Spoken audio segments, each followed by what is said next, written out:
Hazrat Fatima Qais daughter radiyallahu anha states that Abu Hafs bin Mughira Makhzumi gave her 3 divorces and then went to Yemen.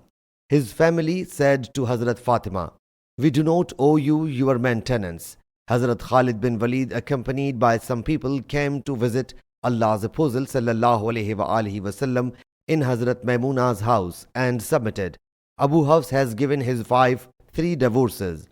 Is she entitled to any maintenance?" Allah's Apostle sallallahu alaihi wasallam said, "She does not deserve any maintenance, but she is due a prescribed waiting period."